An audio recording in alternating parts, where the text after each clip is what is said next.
Welcome to this week's episode, Friction and Feedback. In this episode, Jeff and Erin discuss what Formula One and your business have in common. Because the real win isn't racing to remove friction, it's engineering it with purpose. I think that what we're really talking about here is the difference between friction that creates traction and friction that creates damage. Because one team pulls together through alignment and clarity, and the other creates chaos and confusion. And I think as leaders, we need to know the difference. Highly Adaptive is a podcast where staffing and consulting leaders learn to outpace change. Hosted by Jeff Pelliccio and Erin MacKenzie, they'll cut through the noise to bring you practical moves you could use right now to grow, adapt, and lead. Let me ask you something. What's the most sophisticated, high-performance machine you could think of? For me, it's an F1 race car. Millions of dollars of engineering, operating at the edge of what physics will allow. Now ask yourself this. What happens if you take friction off of, the tires? The car doesn't go faster. It actually goes nowhere. Of course, it goes off the road, into a wall. Maybe it doesn't even leave the pit. Here's what I keep watching leaders do. We're in this race to remove friction from everything. AI, automation, faster decisions, fewer meetings, frictionless customer journeys, frictionless approvals. We've made friction the villain. But the truth is, friction is what makes high-performance systems work. The data points come from friction. Feedback loops come from friction. The course corrections come from friction. Strip it all out, and you don't get speed. You get a car spinning its wheels in place or a car that can't turn when it needs to. The real question isn't how to remove friction, it's where it belongs. Erin, I don't know about you, but this really does resonate with me when I think about how companies are implementing client-facing AI as a speed strategy, which I totally understand, but maybe losing sight of how important friction is to the quality of the services they provide. I couldn't agree with you more here. And I was so excited that you kind of brought up this topic because honestly, I think AI right now is actually amplifying this challenge with friction faster than I think even most organizations even realize, because I don't think that they've done this self-inward look at this. Honestly, Jeff, right now we can remove friction at scale. We can, like you said, we can automate approvals, we can automate workflows, communication, and we can make decisions faster than we ever have before. But if we remove, in my personal opinion, if we remove the wrong friction, we also remove the things creating alignment and accountability. Oh, without a doubt. Yeah. So I think in going back to your F1 car analogy here, except it would be really fun to drive an F1 car. But just saying. Uncomfortable too. It would be uncomfortable too. Let's do it. I don't know that it really works with my claustrophobia, but okay, I'm with you. Hey, I'm with you. Those open ones. We can make this happen. But if we're No, not the open one.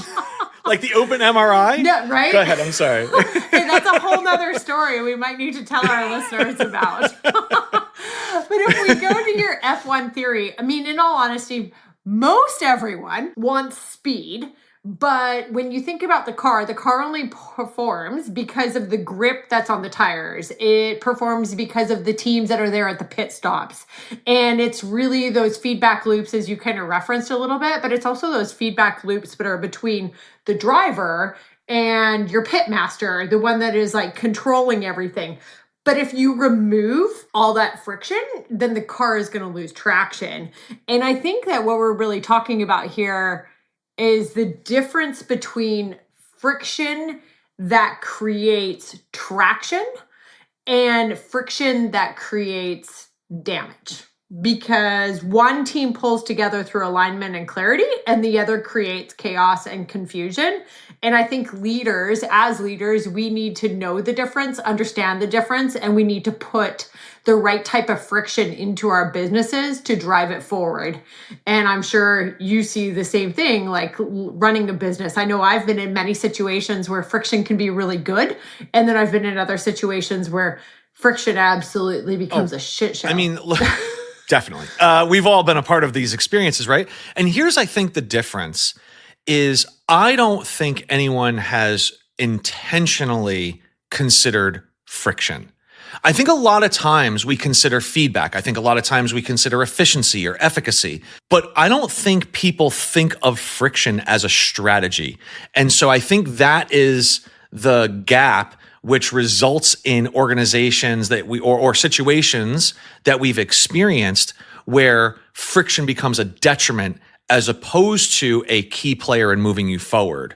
I think that's true because, I mean, I've been a part of organizations where friction is not a strategy at all. And then friction happens behind the scenes and it's not a good type of friction versus when you actually introduce friction into the conversation and it's purposeful, it's intentional, it's a whole different driver to getting success, strategy, priority, goals, whether it's quarterly, whether it's annual.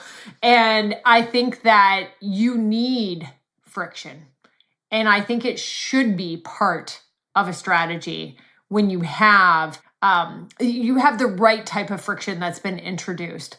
I mean, I remember Jeff, like this is like years ago, I had a CIO and him and I would like battle it out. Battle it out from what was going into a product. I mean, we're talking technology product. I was like on the ground, like chatting with I was like head of client success. And I was like chatting with our clients, getting the feedback. And he was like, no. And we would have these pissing matches. We would eventually, everyone would be like, oh my God, like, what's happening between you two? They're like, what is going on? But we would come to understand one another and it was super positive friction. And at the end of the day, we would go and have a beer and we would chat through it. And everyone was like, right? What just happened here? But it was a type of friction that helped us drive product forward. And it was a strategy for both of us. So let's talk about sort of the framing of the analogy, because I think that'll also help us sort of land the plane in a lot of these different areas. I think the example that you gave is great. I do wonder what portions of the strategy we're missing that might have made it be more inclusive to the entire group so that way they didn't feel like it was so like that it might have a particular toxic outcome. Right. So in terms of like the performance, and again, I'm not a big F1 head, but you've got obviously the tires need to grip on the ground. You also have all those fins and everything. So the faster you go, the more downward pressure happens, which is also friction in order to maintain your ability to like turn and pivot and move. Then if you don't have good feedback cycles, so in the race, there's a constant dialogue happening between the pit and the driver, where the driver is telling you what they're experiencing on the ground, kind of like your frontline team might tell you what they're experiencing in the market. Yep. And then the pit crew is adjusting what their next move or recommendation is going to be based on that real-time feedback. And that also creates friction when you now call that driver into the pit to make certain adjustments to help them based on what they have said is occurring, and then send them back out to the track to then collect more feedback. Like, none of that structure is built in isolation. It is never for the driver to go out, drive, experience the thing, like understand what's going wrong, stop the car, fix it, get back in the car, test drive it. Like, at no circumstance is the driver spinning wrenches to make that thing come together. And at the same time, at no point in time are those mechanics jumping in the car to say, let me see if you're experiencing what you're really experiencing. So there has to be a lot of trust, and there also has to be a very clearly defined friction and feedback system. And at that intersection, you end up with high levels of strategic coordination. I mean, these cars are going down the road at 150 to 180 miles an hour or kilometers an hour. If not more. Some of them in the straightaways are topping in 190, 200. But you gave a really interesting perspective, because I'm thinking about this. You see someone racing in an F1 race and they're like, oh, wait, hold on, something's not working right. Let me stop in the middle of the race, right? Let me get my wrench out. Or you do have the mechanic and the mechanic's like, let me run to the track. Let me come out. Driver, get out. I'm going to go take this next lap just to see what's happening. And you would never see that. Everyone has, what made me think about this is everyone has their roles. Everyone is an expert within the role that is assigned to them, what they've trained for, where they're at. and they're all working to a sole purpose of winning that race. And the winning is your end goal that everybody wants to reach. You were talking about the fins, and you even think about the aerodynamics of like the way that the car is on the track. And then do we have our slick tires out? Do we have our other tires out? Everyone is responsible for those pieces, which helps create the strategy together where you're coming together as one to actually finish in the top or as the top. And so I think it's an interesting perspective that you were taking there too, of you would never see that the driver getting out and letting the mechanic get in, but it created a really, really fun, view for me and vision. But it's about having that right amount of friction and having friction in place at the right time in order to create that success and create that performance. So I think that's definitely what we need to look at. And it happens in our day-to-day. I mean, as a leader, as an executive, when we think about this, not in a race car perspective, but we think about this in the boardroom, or we think about it in our management meetings, everyone comes to the table with a different responsibility. We all have our views and what we want and where we want to go, but we have to be able to have that communication and trust of one another in order to drive revenue up, which is ultimately our end goal, right? We want revenue, we want high margins, we want to be able to kind of see where we're going. Everyone has to trust one another, and then we can challenge each other, but we have to trust each other to hit that end goal. Without a doubt. Again, it's the system of friction. It isn't the singular point of friction. Because if you have a singular point of friction, you create weakness, right? And especially when you have a singular point of friction and very little feedback or very little capabilities to adopt feedback. And so what you end up with is a stress point. And at that point where you have friction, you have heat. Where you have heat, you have things breaking, right? So I didn't realize how well this analogy worked when we were establishing what we were going to talk about for this episode, but like, holy cow, does it work well? Like it is, I mean, even to the point at which, so in your example where you gave, right, just a couple of minutes ago, where you were talking about the two of you kind of using friction as your interface in order to run through discovery, in order to rapidly have exchange feedback cycles, in order to create course corrections or make amendments to products before they go live. Like you all had kind of this like pressure cooker situation of friction that allowed you to volley very quickly and not have it be personal. Correct. 100%. Definitely. But now think about this. What you also said was that when you went out afterwards in order to have a beer together to celebrate where you were, people were like, holy shit, what just happened? Which there was unintended friction consequences. So this is something that friction needs to be addressed as you zoom in at a micro level and as you zoom out at a macro level. Like nobody gets to operate in a silo anymore. And if you do have that capability and you're successful with it, you are incredibly fortunate. But we're all wildly impacted by the decisions that each one of us make in a cross-departmental way because unfortunately, I mean, not to go back to a previous episode, but if you're running in threads, you have a lot of weak spots. A lot of us are working into that loom where we have a fabric of our corporation. And like, in no way does your world operate without impacting others around you. Yeah, otherwise, if you going back to Anna's session, you have that fray. I think though also you do need to make sure that you understand the different types of friction that are at hand. And you touched on it a little bit there, Jeff, but I think that you have friction that is the positive executive level friction, which is your productive.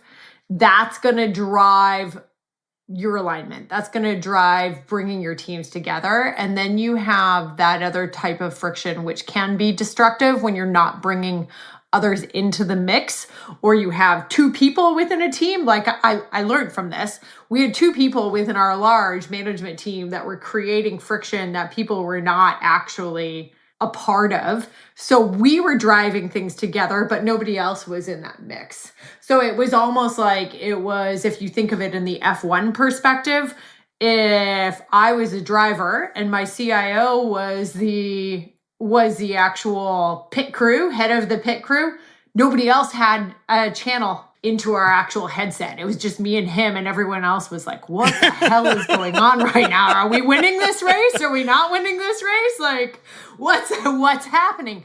And I think that being able to define and understand those two different types and making sure that everybody is also in awareness of when the friction needs to be good, when it's not good, and when it's actually happening is really, really key. I know at a prior company, we, not the one I'm talking about with the CIO, but another one, we had healthy friction every single quarter in our executive meetings. And I'm sure you've run into this too, where it was, they wanted friction. We wanted to challenge people's ideas so we could come up with something holistically and as an entire team that would going to be our quarter priority, our annual priority. And so we would get into some really healthy conversations to create friction, which ultimately would result into something more positive. I love that. And you know, look, if you really understand friction and you start really incorporating it into the decisions that you make and into the plans that you set, you can apply it in so many ways. So, you know, take from an ideation perspective, you know, you want an appropriate amount of friction in that conversation in order to make sure that you have complete oversight over a given concept, and that when you are going to start working on it, you've resolved as many loose ends as you possibly can. If you don't have enough friction in that space, like that would be a situation where everyone just agrees with you, then you likely could move forward working on something that is unfortunately fragile. If you have too much friction in that situation, you can also end up in this sort of analysis paralysis stage where like nothing happens because you're also stuck on one given topic that you never actually advance into the others. So understanding friction and how it plays out in a strategic fashion allows you to really get to this point, like where your X and Y axis, if you will, give you an intersection point of optimal strategic execution. Now, that's in sort of like the planning phase. You know, let's look at things like, you know, we talked a bit about AI already in this particular episode, where you have so many of these smoothing elements that are being adopted organizationally, whether it be AI, automation, or what have you. You know, all of those things result in shifting human behaviors. And the more friction you remove, the more you adjust human behavior down the line. And so I think that it's not a surprise that AI functions a lot better. I don't know what it is, 10 times, 100 times, whatever the number is, but AI works a lot better when you have human intervention, right? You need human intervention. So if you need human intervention in AI, what we're really talking about is friction. And so if you create a process that is frictionless, meaning that it goes from the point of initiation to client facing. And I don't care if you're a professional services company, a staffing company, a go-to-market consumer B2C company. If you don't introduce some level of friction, then you will lack any data points around what's actually occurring in that transaction or activity.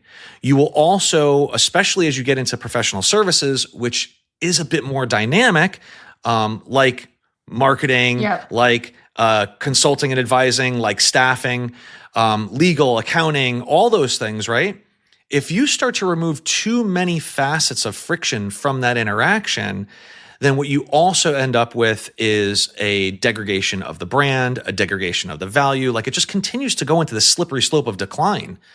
By introducing a little bit of friction, forcing a manual adjustment, forcing someone to review something after a given phase or pass in a sequence, you now have the best of both worlds, which is high volume curation, consolidation, high volume development or presentation, followed by like human driven reviews and human driven cycles that can ensure complete alignment, not accuracy, but alignment with all of these other data points that solution may not be considering.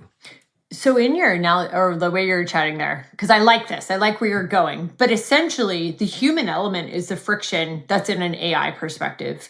AI, if you're using AI on its own, it's frictionless if no one's going to challenge it. But in the world of using AI, we have to challenge AI. AI is not going to be, AI is phenomenal. It helps us with so many, but we also need to challenge those results. And so I think about it in that way. We are creating the friction, we as humans, against our artificial intelligence. We have to create that. So we're going to be stronger together. And if we put it into the realm of a meeting where you don't have any AI, that it's just the humans, you almost need that. Is it a pit boss? What are they called, Jeff? Can I be honest? Is it pit boss mob? I'm just going to pause for a second. I just need to be honest. I was really hoping we get away from sports analogies because I am not a sports person. And I think I got us as far as I could with my terminology. So asking me whether it's a pit boss, like you're getting into dangerous territory. Yes? Question mark? Sure. Well, it could like also casinos? be like, I don't even know. But yes, we're going to go with yes. It's a pit boss. In the mob at all as well. Like the pit is the casino. We're changing it all up. We're going. But you have to have someone, and we're going to remove that. But where I'm going is you have to have someone that's controlling it. So even if you're in a meeting, whether that's your CEO is sitting back, or you bring a moderator in, a coach, whatever you want to call it, that's helping drive the friction across people. Or I think that is a key piece. So for us, we create friction in an AI world. In a human to human world with no AI, we got to bring somebody in from the outside. Otherwise, you made a point, you get stuck, and it's like analysis paralysis. So you have nobody that's driving the conversation further to get you to where you need to be. So that's where your good friction is versus your bad friction on that kind of standpoint. I'm sure you agree with that too. Yeah. Look, we've all been in scenarios where all of a sudden, you lose traction, right? Like you hit a bit of water, you start to hydroplane, you get that weird butterfly in your stomach and you're like, something doesn't feel right. And I think that those are all these moments where we have lost connection, and connection only occurs with friction. Like I said, this is a topic that was actually brought up. It wasn't really the headlining topic of this particular keynote, but it was brought up at Access at the World Employment Conference up in Toronto. And I thought it was a fascinating discussion point, and it really did translate into so many things. Now, you just mentioned the executive suite with your CEO, your CFO, your COO. The beauty of all of these different individuals that sit in leadership positions is that they present different points of friction because they're focused on different things. And it's been performed in that fashion because those roles have very traditional sort of characteristics, right? Your CFO is worried about the bottom line. Your COO is worried about process. Your head of sales is worried about production. And because you create those points of friction collectively, you now have the means of being able to see that pressure applied to a given concept so that the CEO can then turn around and say, oh, this is a good decision or this is a bad decision based on what I understand are the risk factors as I've been made aware, right? One of the things that this really applies to in a scenario that I've had recently is we at Allied Insight, we do this sort of quarterly check-in, right? We do these quarterly reports, which reports are pretty easy for us to prop up. They're all based on metrics that we can pull across all the different platforms. But we were missing something pretty substantial in the very beginning days of Allied Insight being open, and that was this feedback loop from our clients to understand what's happening, what they're experiencing. We were missing the conversation with the driver. Yeah. And so because we weren't getting that feedback, we needed to figure out a way to create not urgency, but create a more compelling reason as to why they would want to participate with that item. And so we needed to remove barriers. We needed to remove friction from their participation, right? We also needed to show a clear line as to why this particular friction point would benefit them not only to what we were doing, but also to things that they could also use that information to leverage in other areas of their organization. And so in taking these submissions in, we had to analyze them. We had to go through and look to see, what did they submit? Was it on point for what it is that we expected to get from that answer? All that kind of stuff, right? And so we use AI, obviously, to help support our efforts at volume. And when I first was starting to kind of go through this in order to figure out, what I needed to give in terms of direction so that our client-facing team could resolve what the gaps were, what I realized is that if I went straight to an AI model, what I would end up with is, I guess it would be called AI slop, right? It's going to take in the submission of that information, and without giving it any understanding as to what the purpose was, what the intent was, what the outcomes were that we were trying to resolve, if I didn't give any of that information, if I didn't give any of that friction to this AI agent, then I would get this pretty benign output, which wasn't really helpful or supportive. Your AI slop you're feeding to pigs? That's really what I'm thinking about there. Exactly. And before you know it, you need a good turd herder. So in this whole thing, what I realized was that there are multiple opportunities for friction in this world of AI that needs to occur. Agreed. One being this educational system that really is the thing that makes your ability to create remarkable AI instrumentation. The second is this absolute necessity, at least I find at this point, this absolute necessity to create phasing or passes in your efforts of AI. Which gives you checkpoints. Yep, checkpoints. Having a system that allows you to get a portion of what you want so that you can review it, provide feedback, make adjustments, and then continue down the track to the next pass or the next checkpoint. All of those things enrich all of the data, because at the end of the day, we need to remember what AI is and what AI is not. AI is trying to win a game. That is it. If anyone hasn't seen it yet, there's actually a documentary, I believe it's on Netflix. It's called The Thinking Game. Ooh. And I would encourage everyone to watch it. It is about this kid who played chess.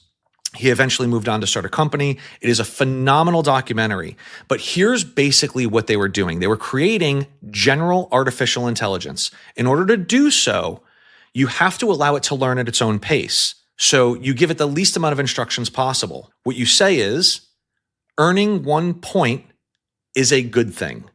That's it.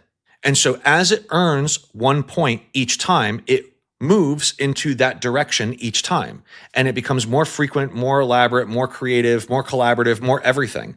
But all AI is doing is scoring points with you. So if you give it positive words of affirmation once they've sent you something, that's a point, and it'll continue to move in that direction. And if you give it negative words of affirmation, it'll move in the opposite direction. So it's not thinking at all. All it is it's just merging and massing data to give you a response that it thinks you're looking for. And as soon as you understand that, those friction checkpoints or those friction passes become a lot more meaningful. And so what you end up with is a body of material that you both have agreed is the direction you want to go. And at that stop point, once you've resolved that, it can now leverage that information to enrich its next response. But you would not get there without friction. Well, and that totally makes sense. And you actually said something earlier on when you were talking about this, is your client is the driver. And at all points in time, we may be in the driver's seat because we are a client of someone. But the client is ultimately driving. So in your example of getting the reporting, the analytics, getting all the stuff together, getting all of the AI data points, you have your checkpoints that your checkpoints are checking in with your driver, which is your client. Does this align? Does this make sense? And I think that healthy friction helps you guys so much further, as we do with all of ours. I think about it with healthcare right now. I mean, we're consistently checking in with the operations team within a hospital, from a CNO to the COO to HR, whoever's responsible for the actual workforce. So we're looking at how can we help them with workforce strategy. It's not one meeting and done. It's about a consistent check-in time and time again. And we'll use analytics and AI, and we'll bring those pieces to the table of what's the data is telling us. But it's that check-in and consistency that you have in the checkpoints where everyone is intertwined. So no, I love that. And I'm going to check out this documentary because, Jeff, I have not watched this yet. So The Thinking Game on Netflix. Yeah. It's on my list now. I wrote it down. It's so good. It's so good. And, to the thing that you're saying too, I just want to living in this analogy just seems to be working. So I'm going to stay here, right? So, the client is the driver. In the F1 analogy, the driver rarely dictates whether or not it pits. Correct. Now, the driver can drive into a wall. And you know what? Those are those moments where I say, it's not Allied Insight company that I'm servicing. It is your company that I'm servicing. It's not the Jeff Pelliccio company. It's your company that I'm servicing. And so in those scenarios, I always remember that if you want to keep going down the road and not take my recommendations into consideration, you have that choice to do that. And if that gets you around the corner, so be it. And if it makes you go into a wall, that's your decision too, right? Jeff, to feed on that really quickly, a driver has control of the wheel. So as much as you, as we're going to call it the pit boss, even if it's not the pit boss, but we're going to call it the pit boss, as much as you as the pit boss could be telling the driver, hey, we need you to come in for a checkpoint. We need you to come in for a checkpoint. Your tires are getting they're too slick. We're losing all traction. We're losing friction off of that. Ultimately, the driver, the client, still has a choice to come in and get those tires changed. So let's talk about why that would happen. Because I think this is a fascinating road to go down. Oh. No pun intended. But I think this is a fascinating road to go down. See what you did there. Here's the deal. So why does the driver, when the pit boss says, God, I hope it's called a pit boss. When the pit boss says, we're going to look this up, Jeff, for us. It's time to pit, right? Pit, pit, pit. Push, push, push. They always say things in 3. I don't know why. Anyway, so when the pit boss says, come in for a pit, why does the driver do that? They do it because of trust. Because they know the communication is frequently enough, the feedback loops are happening. It isn't just one-sided where the driver communicates and then the pit crew doesn't say anything. The driver communicates, the pit crew responds, they provide information to the driver responds, and it's in that volley of information that they build trust. And it's through that trust that when the driver says, I'm going to stay out on these tires because I think we're going to be okay, the pit needs to trust that the driver knows what they're talking about. And when the pit says, hey, you've got to stop in because we're going to need to do this, this, and this, the driver trusts the pit crew to make those decisions too. So they understand the lanes that they're in. Man, there are so many analogies here and puns. They understand the lanes that they're in. The key is the trust that gets built between the relationship of what the engagement is. And that is how you get down the road without careening into a wall. Oh, completely. Because if you don't have that trust, then your friction is gone. And you do not want to lose your friction. And since we're also in a world of, we have the internet, while you were talking, I've looked this up. And the pit boss actually is the pit boss, often referred to as the chief mechanic as well. Or historically, are you ready for this one? This is a good one. Don't spit out your drink. Historically, they've also been known as the lollipop man. So what? I think we need to bring back the lollipop man.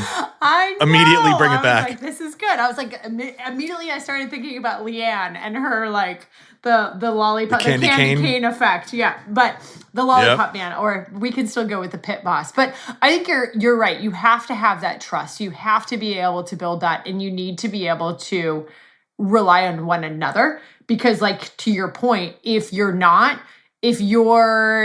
tires are not there, if something's going on with the engine, your wheel is getting freezing up, you're not going to be able to make those lanes. You're going to crash, you're going to spin out, you're going to hit someone else. And it's not because you didn't communicate with them, it's because you didn't trust one another. Yeah. No, agreed. And that's where things fall off. That's where the tires fall off. I like it. I like it.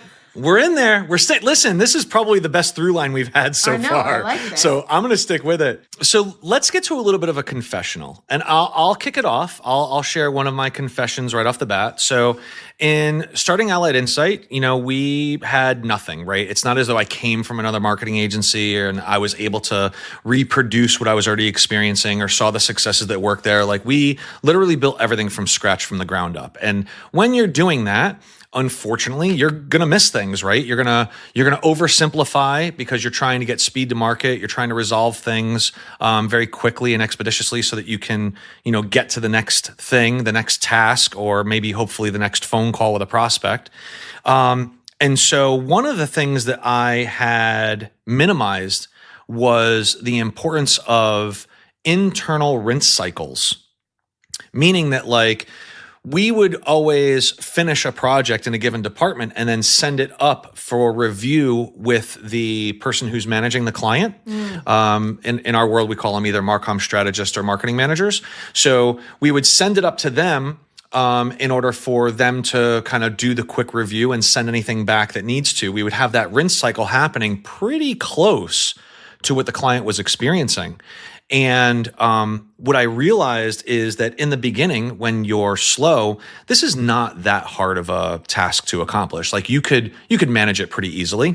But when your volume starts to kick up, from a client perspective, or even just from a task perspective, as we get more things to do on each client relationship we have, that becomes very hard to maintain, because all of the weight, all of the ownership ends up falling into one person's lap, which is it's not fair. It's also not effective. It's not efficient on so many levels.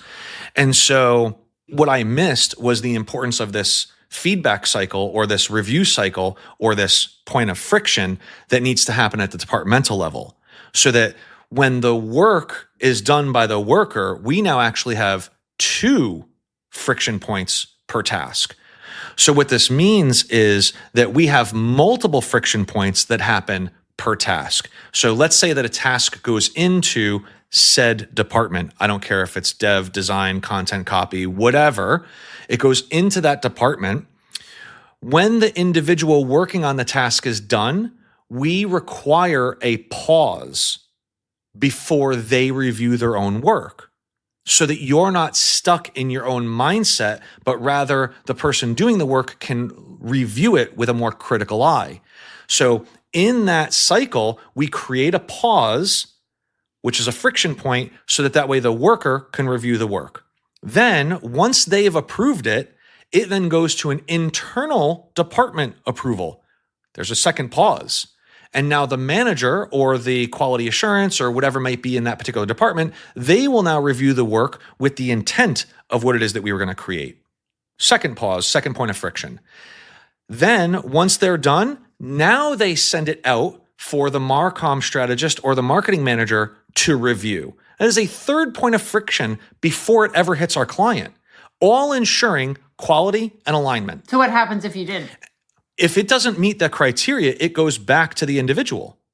So if the individual doing the work, the frontline worker, if you will, if they're not satisfied, they'll course correct their own work, self-soothe, if you will, and then send it for internal approval. If the manager in that department gets it, or the quality an alignment individual gets it, and it's not meeting the standards that need to be met, it will go back to the person in the front line. It's a good coachable moment. It's a good opportunity for training, upskilling, and everything else, but it'll get resolved inside the department. When it goes out to the Marcom strategist or the marketing manager, they also have authority to be able to kick it back. And so they have to kick it back with why the task is getting kicked back, and then it'll go back through that cycle again. And only once we have 3 approvals internally does it go to client review. And those friction points allow us to maintain a very high level of alignment in the things that we produce, with a very low level of revisions being requested. And so, it was a big oversight in the beginning. It was something that can be resolved, but that resolution only came from adding friction to the process. And you probably were in a situation where you didn't have that friction. So you got it. There was that learning curve where your driver, your client, was crashing into a wall. So you had to put these points, and you learned through that. We're the same way. I had a situation where, like, as an executive team, and I'm going to just take 30 seconds here, not even, but we had this like super awesome idea from a cultural driver, and we put but basically we didn't think about our introverted folks within our environment. We only thought about the extroverted, and it was like a leads generation. Like, hey, if you submit X number of leads, people that had the highest, and they would get these different benefits and payouts and things like that. Well, people that don't have those interactions with clients on a day-to-day basis, or they prefer to be behind email or anything else, totally miss the mark. So then it created this internal friction, like not positive friction within the organization. And it was basically the driver was our own company. And so it created some turmoil. We had to like backtrack. We had to do our pit check-in. We had to make sure that like, okay, we need to change the way that we were doing this. But it was a total teaching lesson for us of you also need to consider everyone within your mix of what you're doing to drive something forward. Otherwise, you're going to end up in a wall. You're going to spin out. It's going to be something that happens. And I mean, I think none of us are really truly like experts on any of this, but having these conversations, we learn from one another of where does the friction need to be? Where does the friction not need to be? And I think it just kind of helps us even get to the finish line across the board. And we learn on every single checkpoint. What a great encapsulation of the whole thing. You know, I think that this conversation has really helped me really consider friction from an acute and a systemic level. Like it could be something that is very narrow in focus, which is creating a breaking point. But at the same time, it also can be org-wide that needs to be resolved. And by really being able to zoom in and out with the focus being only on friction and feedback cycles, I think that you can resolve so much inside of an organization that is probably so simple to resolve. It's just the one thing, right? Someone's not paying attention to the one aspect of the car going down the track. And once that feedback cycle happens, you require that friction, you require that feedback loop, and then you have the opportunity to do something with it. And so instead of us always thinking about how do we make it friction free, I think we really need to be thinking about where does friction belong in this process so that way we have a sustainable and scalable environment. Completely agree. Friction needs to be creating productivity, not chaos. So friction free is never going to exist. And it shouldn't exist. You need friction in order to drive. You need friction for success. You need friction for alignment. You need to have that positive type of friction and not focus on a friction free. So yeah, could not agree with you more on that front. So let's consider just for a moment, right? Because I think there's either specific behaviors or traits, things that could either improve or derail. What is it that comes to mind when we think about like what either behavior? I mean, we've talked a lot about feedback cycles, which I think are going to be very helpful. We've talked about the opportunity to apply friction in very specific ways, whether it be organizationally, process-driven, AI-driven, et cetera. I'll just say this, maybe not a behavior, but maybe a trait. There are two traits that I would be very cautious of when trying to consider friction in your worlds. One is the devil's advocate who just wants to disagree. And the other is the yes person. I think if you have either of those two scenarios, if you have a room full of cheerleaders who are unwilling to challenge your ideas, I think you run significant risk.